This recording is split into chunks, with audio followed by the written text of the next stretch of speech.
What they don't tell you about power in Australia. The Australian government's own website shows there is no treaty between the British Crown and Aboriginal nations. You can check it yourself at the National Archives and at the Parliamentary Library. Nothing was ever signed to hand over this land. That's not an opinion. That's a verifiable fact. Yet the entire system we live under was created offshore. In 1900, the British Parliament passed the Commonwealth of Australia. Constitution Act, you can read it yourself at legislation.gov.au. It's a UK law, still in force, that made the British monarch the head of state and never once mentioned or included Aboriginal nations.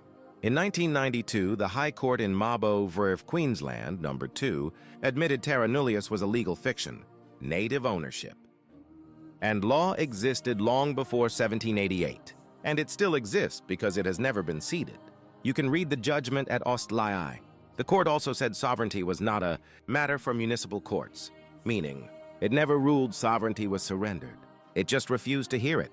On the international stage, Australia endorsed the United Nations Declaration on the Rights of Indigenous Peoples in 2009 Article 3, Right to Self-Determination.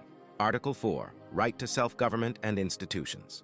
Article 26, Right to Lands, Territories, and Resources. That's at UN.org. Those are lawful rights, not slogans. Now look at how power is structured here. Councils are not in the Constitution. They exist only under state laws like the Local Government Act 1993, NS-BAU. Section 220 literally says, a council is a body corporate.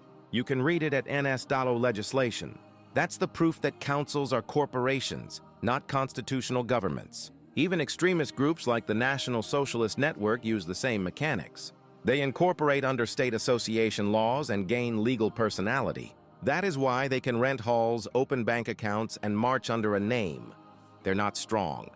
They're using paperwork. If 30 racists with a hate flag can give themselves standing with association law, First Peoples, whose sovereignty has never been ceded, can do far more.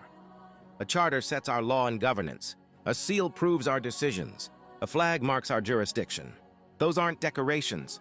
They're the same instruments every council, court, and corporation uses to exercise power. This isn't conspiracy.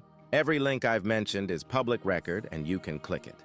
The Constitution was written without us. Mabo confirmed sovereignty was never ceded. UNDRIP confirms our right to self-determination. Councils prove corporate law is their basis of authority. If you want to see it for yourself, the links are pinned under this video. Their flag is theater. Ours, backed by a charter and a seal, is lawful jurisdiction. That is how you lawfully contest power and protect country without asking permission.